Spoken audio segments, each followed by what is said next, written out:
Hey everybody, this is graphic designer Roberto Blake of robertoblake.com, helping you create something awesome today. So in today's video, I'm going to be talking about how you can create your graphic design portfolio, what you need to do about that for 2015, what's changed with that, specifically how many pieces should you have in your portfolio, what kind of work you should be showcasing in your portfolio depending on what kind of jobs or clients you're trying to attract. Also, the importance of showing your process through your portfolio, or at least being in a position to talk about and explain it through each project and show what the value was and what you had to be able to do in terms of making your design decisions, what programs you used, etc. The things that you need to communicate in order to really show them that you can produce high-level results and be consistent. If you guys have portfolio questions, I want you to make sure that you're leaving those in the comment section below, and I will try to get to as many of those as I can. So let's go ahead and jump into portfolio advice for 2015. Let's talk about how many pieces to include in your portfolio. The typical advice that you're getting as a graphic designer, usually from your professors, is to include 10 to 12 pieces. Now, I've talked about this in other videos, and while that makes sense to them, it's not going to necessarily make sense to an employer. I understand that their advice is coming from the perspective of the fact that somebody will be able to make up their mind in 10 to 12 pieces of work, and that would be true if they were design savvy per se, but understand that someone in the hiring position may not be a graphic designer or have an eye for graphic design at all. They might be a hiring manager. They might be a CEO of a company. What you need to do is create certainty for them and a lack of anxiety. 10 to 12 pieces doesn't do that. 10 to 12 pieces makes them feel that maybe this isn't just your best work, but even if it is, that this is all you have to show for your years of experience or 4 years of college. 10 to 12 pieces seems very shallow to a person who is not design-centric and savvy and is not looking to make those snap judgments. Understand that these people are either if they're the CEO or the decision maker in the company, they're trying to make a 6-figure and 5-year investment in you as a graphic designer in their employ.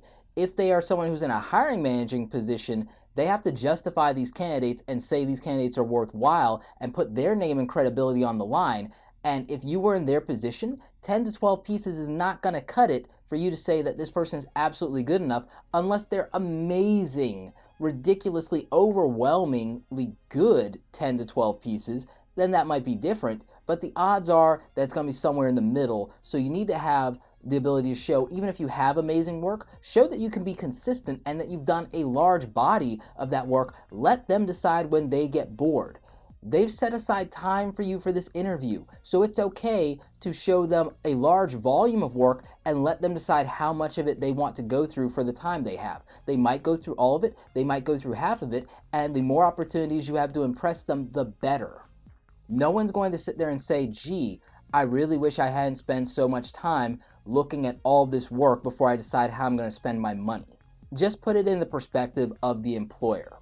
So from that point of view, I would say that that's how you decide how many pieces go in your portfolio. It might be that you need to put 20 pieces. It might be that you need to put 30 and 40. This is also going to depend on whether you're a specialist or a generalist.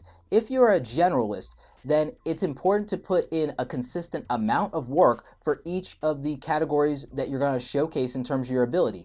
If you want to show off that you can do great hand lettering, then I would say having 5, 6, 8 pieces that do that and that look different or interesting are fine, especially if they were used in different ways. Maybe one was used in an advertisement, maybe some was used in clothing. So, I mean, if there's enough variety there to justify it, then go big on that. And just because you have 10 pieces of work doesn't mean that you have 10 pages for them to go through. You might lay things out to where there are 2 or 3 or even 4 pieces on a particular page. So, having 3 pages that show a variety of pieces, and maybe that's 3 pages that have 6 to 12 pieces, maybe that's appropriate for what you're doing, and maybe you can get very creative with the layout and keep it interesting beyond the work itself.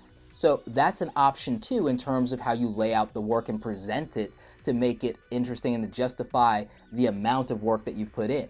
So maybe you have those 12 pieces of hand lettering, and then maybe you have more pieces that are actual print advertising, or maybe you have some campaigns. Those are important too, so maybe you show a variety of work that way, and then you have a section that maybe was logo design. So between all of those three specialties, if you're going to cover hand lettering, print advertising, and then logo design, and show your value there, and maybe there's a heavy emphasis on illustration while you're showing those three pieces, then I think that's fine to have 36 total for those three things, those three categories. You might have 36 total because maybe you're showing a dozen of each of these specialties that you have, so that you can say that, hey, I'm consistent. I can show you solid work for everything that I do, instead of saying that, oh, I'm dabbling in this or that. So I would go with that route and understand it's about communicating creativity, consistency, and doing so in the proper context. I talk about that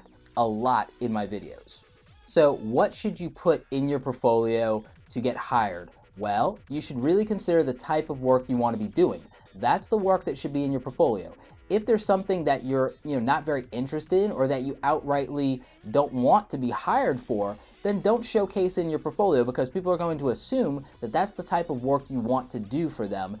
And so with that in mind, you want to do the work that's going to attract the type of business that you're interested in working with and producing results for. So if you're interested in sports entertainment, even if you've never had a sports entertainment client, you should do individual personal projects that reflect your interest in the sports industry and what you would do if you have a client like that, so that people know that that's what you like to work on, that's what you're good at, and that's what you want to be hired for. That's going to attract that interest. If you want to do work for a record label, you should do work that's oriented towards that, to attract that type of interest and to show them that you can produce something that they would be interested in.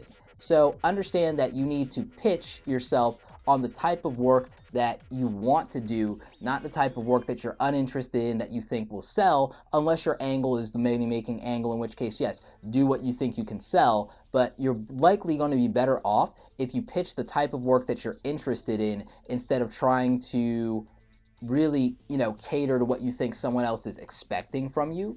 I mean, it's just a matter of how you want to approach this. If you love the work and you want to continue to love the work and you want to do work that you love, then put that in your book. But if you're just trying to get a job and you don't think there's a market for what you're doing, then understand that, that's the situation you're putting yourself in, and, maybe that's where you need to be right now starting out. But just kind of keep that context in mind in how you decide to determine what work is going into your portfolio book. Some of the things you need to be focused on with your portfolio in 2015. Are print portfolios dead? No, they're not. When you're in an in-person interview, you definitely want to have a print portfolio on hand. But you also want to, again, apply context here. And if you have digital things that you want to present, then bring a digital device to showcase your digital assets. If you have motion graphics, the best thing you could do is bring in something like a laptop or a tablet to show off that motion graphics work, instead of trying to let them use their imagination in frame-by-frame panels. Now, you can still present frame-by-frame panels, but then go ahead and show them the animation itself, either on a tablet or on a laptop. So go ahead and do that to create context, or leave them a DVD that has it so they can look at it at their leisure. I recommend doing both. That's another thing in terms of formats for your portfolio. Send them an email with your portfolio as a PDF so that they have that when you leave. If you're not going to leave them your print book, leave them behind a DVD potentially, or a thumb drive. If a DVD is probably good if you have a lot of stuff that's motion graphics and animation, or a presentation, or a video spiel, or what have you. So go ahead and make sure you're doing that appropriately, and understand the context of what the situation is, what the assets that you're showing off are.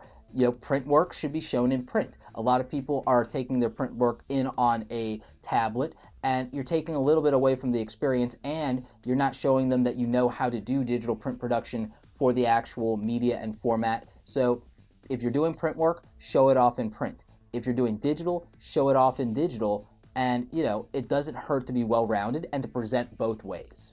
Something that graphic designers need to consider is showing their process And I know a lot of you are afraid to show unfinished work in your portfolio, but understand that showing your process can add legitimacy and remove anxiety from an employer in understanding how and why you made the choices that you made in terms of the final result. Results are great, and they are what employers and people in the hiring chair care about. We absolutely want to see, the end result. But seeing how you got there makes us trust your judgment. So when you reveal the process, when you show the sketches that led up to the final logo, then that's something that is really going to make you stand out and is going to really communicate your value and the certainty that you can deliver. So understand that there's some value to showing your process. Some final thoughts.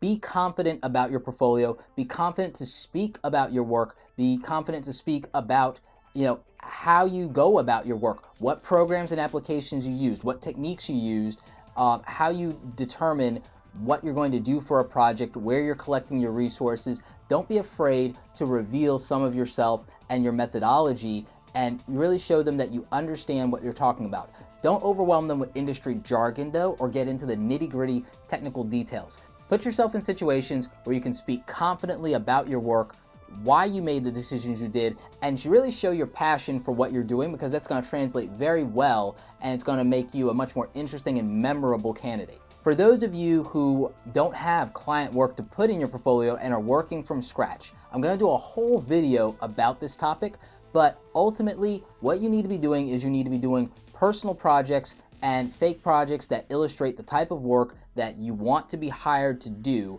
and that show your skills and your capabilities and what you could deliver in that situation.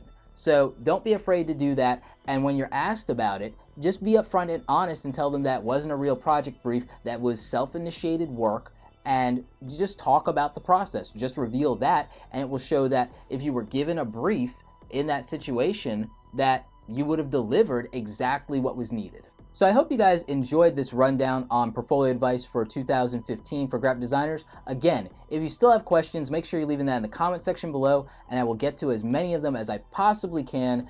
You guys know by now that I'm super engaged in the comment section, so don't feel afraid to go ahead and leave your questions there for me.